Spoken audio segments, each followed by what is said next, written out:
Greetings. My name is Chuck Albrecht, and I'm the COO of the Alzheimer's Association Florida Gulf Coast Chapter. I'm talking with you today thanks to the support we received from the educational station METV. Today we'll be talking about the number of people affected by Alzheimer's disease in our community and the support that is needed and provided by the Alzheimer's Association Florida Gulf Coast Chapter. Today, joining me is the Alzheimer's Association's program specialist for Manatee County, Sue Fox, and Kara McClatchy, who is a special events coordinator, who will be sharing some information about upcoming events in the community. Sue, could you give the mission of the Alzheimer's Association so everybody will know what we're about? Absolutely, Chuck. Our mission at the Alzheimer's Association is actually to eliminate Alzheimer's disease through advancements of research and treatments. And we also provide and enhance care and support for all affected by Alzheimer's disease, and to reduce the risk of dementia through promotion of brain health. Could you explain for people what Alzheimer's disease is? Actually, Alzheimer's disease is a type of dementia. It is it's the #1 type of dementia. It includes 70% of all dementias are Alzheimer's disease, and it is the progression of the degeneration of brain cells, okay, which impairs thought process and impedes the health of the brain. Okay, so what's the difference between dementia and Alzheimer's disease, or is there one? Well, actually, Alzheimer's disease is a type of dementia that is not reversible. There's actually types of dementia that you can have that are completely reversible. You can have dementia, for instance, because of a urinary tract infection or because of some kind of vascular issue, or you can have it because of a vision or hearing impairment. Dementia is actually defined as the loss of cognitive ability severe enough to impede with everyday life. What that actually means in English are your ADLs, or your activities of daily living, are impaired, such as you go into your bathroom to brush your teeth. You look at your toothbrush, you look at the toothpaste, you don't know what to do. Now, brushing your teeth is something that you've been doing since you were a very small child, I assume. All of a sudden, you can't remember how to do this task. That is dementia. Now, Alzheimer's disease is a non-reversible type of dementia. There's actually 6 different kinds of non-reversible types of dementia, not just Alzheimer's. Again, Alzheimer's disease is the #1 type of dementia, but there's also other types of non-reversible dementias, such as Lewy body disease, Creutzfeldt-Jakob, vascular disease, Parkinson's disease, Huntington's disease, Lewy body, and AIDS are all types of dementias that are not reversible. So if someone's concerned about that they might have dementia, or they might have Alzheimer's disease, what would you recommend that they do? I would highly recommend that they contact our office and schedule a free memory screening. A program specialist like myself would either come to you, or we'd make arrangements to meet, and I would perform a free memory screening on that person. Now, if that score is below a certain number, or what is considered an at-risk, we would then refer them to a neurologist and sit down with, make an appointment to sit down with them and their loved one for a care consult on treatments and programs such as our caregiver educational programs and support groups to help the family maneuver through the disease process. So the memory screen itself wouldn't diagnose somebody with Alzheimer's disease, would it? No, sir. It is just a screening. It just tells you if there could be an issue, and that's why we do a referral, again, for a neurologist who specializes in different types of dementias. And a neurologist then will be able to screen out if it's a reversible type of dementia, like I mentioned before, or if it's a non-reversible type of dementia, and then go down the line to see which type of dementia that might be.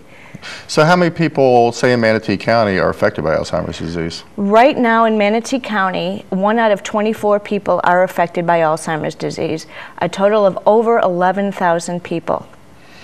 And nationwide, how does that compare? Nationwide, there's 5.4 million Americans that are affected by Alzheimer's disease in this country right now. Florida is the second highest state of populated folks with Alzheimer's disease, which is over 500,000. California is number one with 520,000.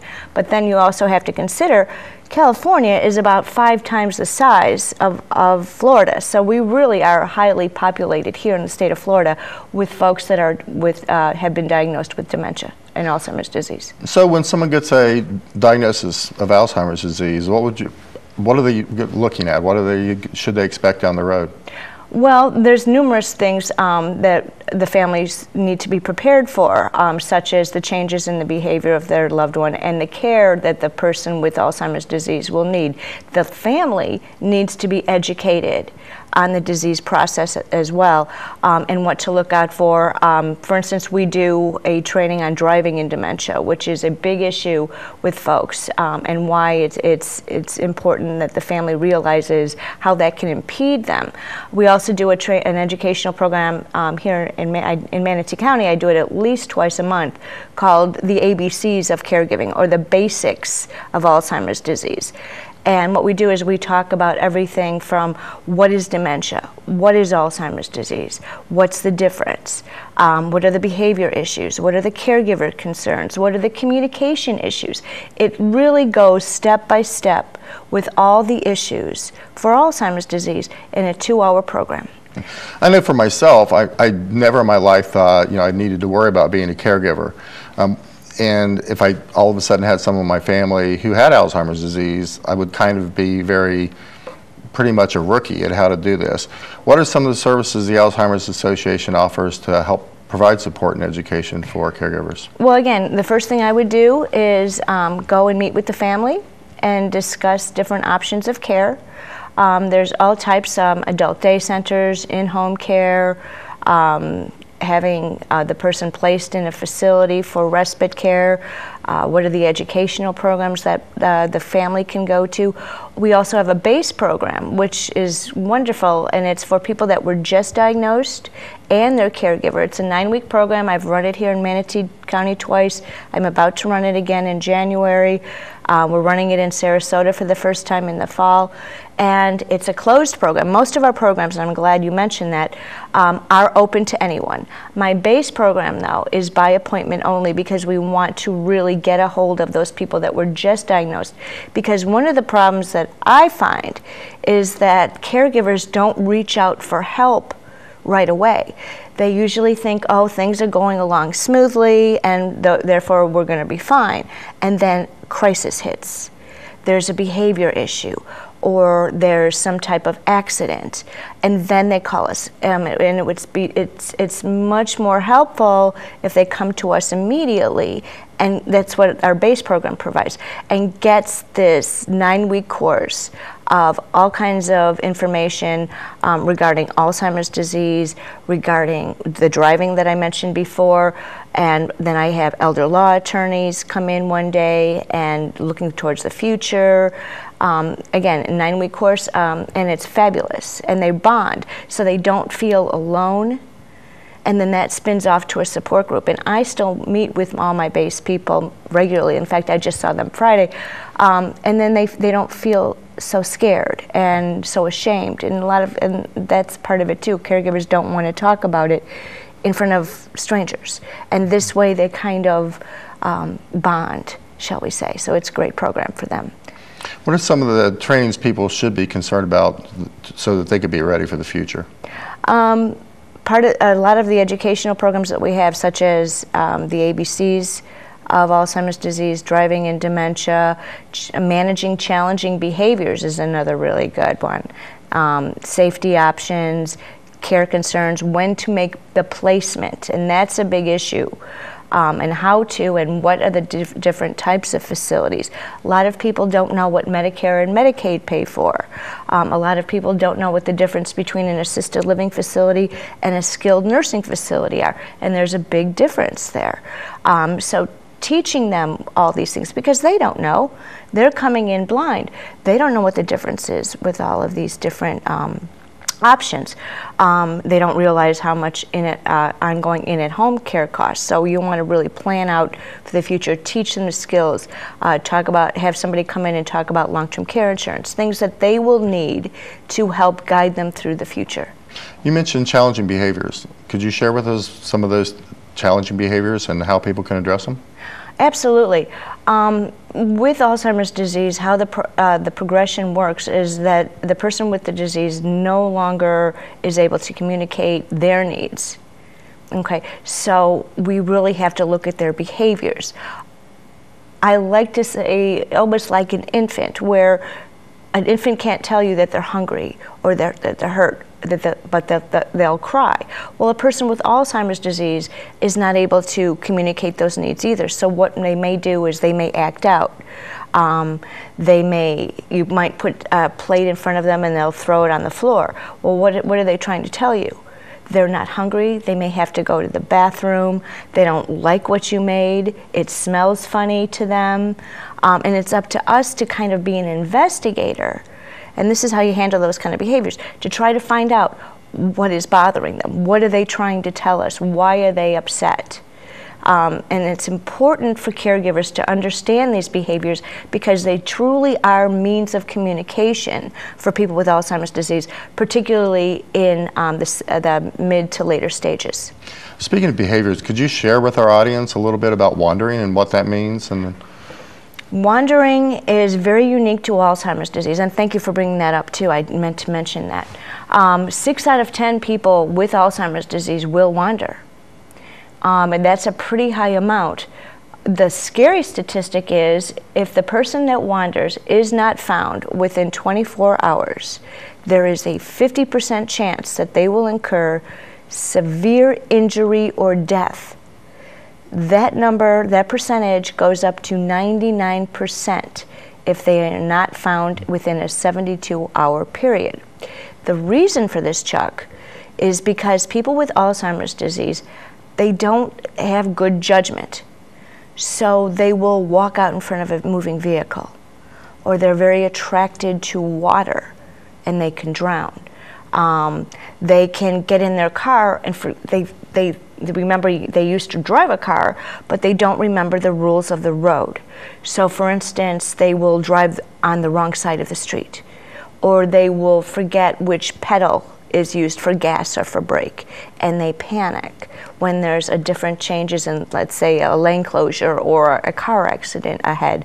They won't be able to use good judgment in how to maneuver their vehicle safely. So these are the things that can happen.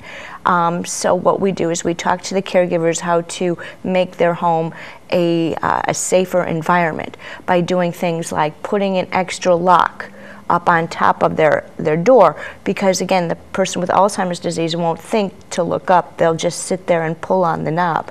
Or to put the motion detector lights outside so that, God forbid, they do get out, the light will go on. Or there are things that actually we have it in our own office, is if your door opens, it's like a reverse doorbell, and you can get it at any hardware store. It'll actually ring inside the house so you know if the door's been open. So you can do these kind of things. And also to get our Safe Return Medical Alert, which is a godsend to caregivers. And let me explain, let me take a couple minutes and explain what our Safe Return Medical Alert is. It's a wandering bracelet. And on the outside, it has our emblem, or the Alzheimer's Association emblem. And on the inside, it's a 1-800 number and then an ID number. So none of their personal information is on them, because as we all know, identity theft is running rampant, particularly amongst our seniors. So if the person goes wandering, all they have to do is call the 1-800 number and the ID, and then give the operator the ID number. The operator then will be able to access all their personal information, who their caregiver is and other backups, what the medication issues are, and what their doctor and local law enforcement are. And then they can bring them either home or to a hospital and then contact their responsible parties. However, it is also for the caregiver. And I know you're looking at me like, why does the caregiver need a bracelet? They know who they are, right?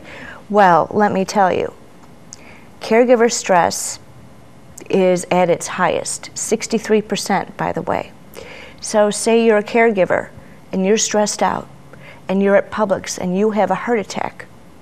Who is going to know that you're a caregiver of somebody with Alzheimer's disease? This safe return bracelet will identify you to the EMTs that you are a caregiver. And again, to use that 1-800 number. And what the operator will do then is send whoever is the responsible party over to the other responsible party to the home, or if there isn't another responsible party, to send the Adult Protective Service team over and then have the person placed in one of our communities, or not our communities, in a dementia community until someone from the family can come and get this loved one. So it gives the caregiver peace of mind, because one of the things that the caregivers are most worried about is, what if something happens to me? What's going to happen to them? Well, this alleviates some of that stress, Chuck.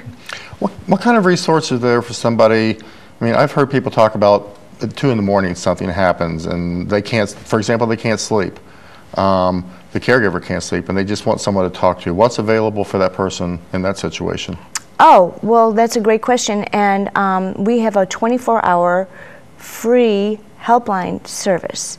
And that phone number is 1-800-272-3900. And they can call that number anytime at 2 o'clock in the morning, at 4 o'clock in the morning, at 12 o'clock noon, anytime, and speak to a live person for as long as they need to get support services, to get referrals, anything that they need. And for example, today's program will help people become aware of us, hopefully, and get them to call and find out about the services and see what ways we can help them.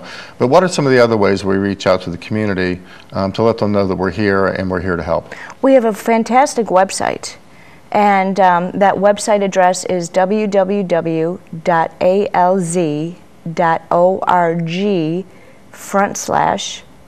and then FL like Florida and Gulf Coast spelled out. So it's FLGULFCOAST. And it gives all kinds of great information. You can find any of our support groups on that, which are wonderful. Any of our caregiver education programs are on there, and the latest information that we're getting from our national office about Alzheimer's disease and other such related dementias. It's a wonderful, wonderful website. Is there, like, people can't come to us. I know you go out and meet with them. Yes. But are there ways we outreach to the community through various mechanisms? Well, we have a memory mobile, and let me discuss that. I'm glad you brought that one up. Our memory mobile is actually was awarded to us through some grants and some gifts through the Department of Elder Affairs, and what we do is we can go out to communities that may not be accessible to us. Rural communities such as Myakka City, for instance, or even I just take it to Bradenton, where there's groups of people that don't necessarily have good transportation. And we can do pretty much anything that I can do in my office, I can do on the memory mobile. We can provide free memory screenings, free care consultations with families and loved ones, educational programs. We can do all of that on our memory mobile. I heard you mention free memory screenings. What does the Alzheimer's Association charge for the services you've been talking about? Actually, all of our services are free to the caregiver because we are provided by grants so that we can do this. We have both private and public funded grants, private donations, and state grants such as the West Central Florida Area Agency on Aging, for instance, funds our caregiver educational programs and our support groups. And Department of Elder Affairs, like I mentioned before, that funds the memory mobile. And then we get other private funders so that we can provide other services such as care consultations and other outreach programs. Well, you mentioned individual contributions. I'd like to take the chance to talk with Kara about ways that we raise money in the community. Is there anything coming up, Kara, that you'd like to share with individuals on how they can support the association? Yes, we are very excited about the Manatee County Walk to End Alzheimer's, which is coming up on Saturday, October 6th, and it'll be at GT Bray Park, and it starts at 8 a.m. sharp. That's when registration is in our pre-walk activities. We are going to have a DJ and free food for all participants, and we will have a trade fair so that you can meet other businesses in the community that really stand by the caregivers for people with Alzheimer's disease. And it's a lot of fun. We'd love for people to create teams and join us and come walk. How would someone go about creating a team and raising money for the Alzheimer's Association Walk to End Alzheimer's? Well, we have an event website. I know there are viewers that live outside of Manatee County as well. So the best way to find a walk near you is to go to www.alz.org/walk, and you can enter your zip code and find a walk in your area. And in that event, once you find the event website for the walk near you, there you can start a team, join a team, or walk as an individual. Okay, and how do they, we talked about raising money. How do people raise money for the Walk to End Alzheimer's? A lot of people will create teams, or they may individually fundraise. So you can send letters to your friends and family. You can fundraise through Facebook, and you'll have your own personal page, and people can donate to your page. A lot of teams create big fundraisers, and they have garage sales or rummage sales, or they do bake sales. They have dinner parties, and a percentage of the proceeds will come back to the Alzheimer's Association, and whatever they raise, they can put under their team, saying that they all raised that money together. Great. Now, you talked about we provide walks throughout our chapter area.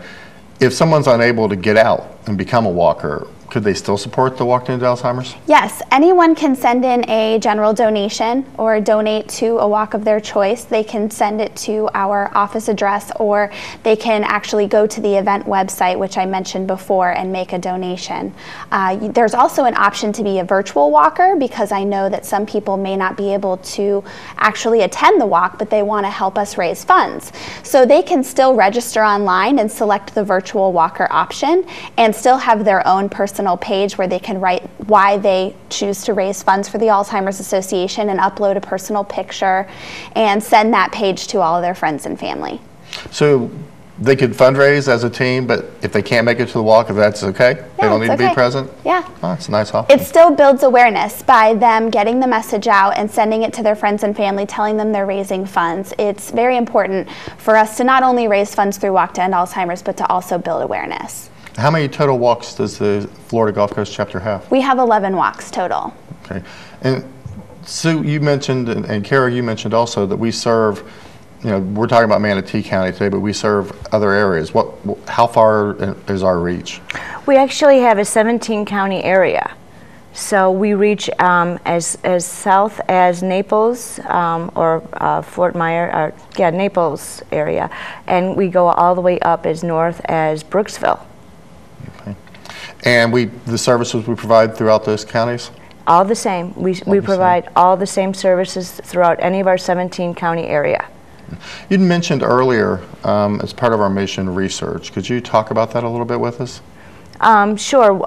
That's what a large amount of our donations go towards, is to funding research on every level. We have here in Manatee County, they had several studies going at Ross Camp Institute and at Bradenton Neurology for treatment research.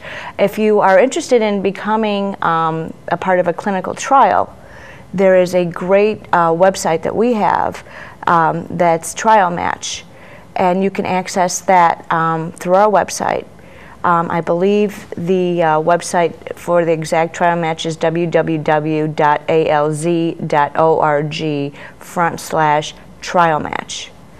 And you can access that. So if you are interested in becoming a part of that, you can do so that way.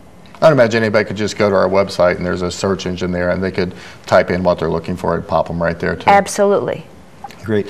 Now, as we're getting ready to close up here, is there anything else the two of you would like to share with our viewing audience? Well, if someone can't make it to the Manatee Walk, there's also a walk in Sarasota. So the Manatee Walk is October 6th, and the Sarasota Walk is October 20th. Okay. And I would like to mention for Manatee County, on November 8th, we have our annual Manatee Caregiver Forum to be held at the Marriott Riverfront. And it's a marvelous day for all the it's for caregivers, it's free, and they can access information about that by calling our office. Or actually, Chuck, and I don't know if you know this, but I have a new newsletter going out. Yeah. So, and it's wonderful. And so Manatee now has a newsletter that you can access through email. All I need is someone's email address, and it talks about everything that's going on in our county, and also things that new treatments and diagnosis information. Really anything that you need to know can be accessed through our new newsletter. So I'm real excited about it. It just went out. Okay, so they would just, I believe our numbers, local numbers being scrolled at the bottom, and they could just check that number, give that number a call, ask to speak to you or whoever answers on that day, and get on that mailing list. Absolutely. How do we use volunteers? For the Alzheimer's, for our office, usually the volunteers are with Kara for the memory walk, or the walk to end Alzheimer's disease. But we can also use volunteers for our support groups through being a support group facilitator. And it's very easy to do. They go through a training program with myself to become a facilitator, and then they can have their own support group. And it's a wonderful way to give back. Great. Well, I believe we're just about to close up for today, and I'd like to thank Sue and Kara, and thank you, the viewers, for joining us today. Please know that you are not alone in your journey with Alzheimer's, and while we work hard for a cure, we will be here to provide care and support for you as you travel on your journey.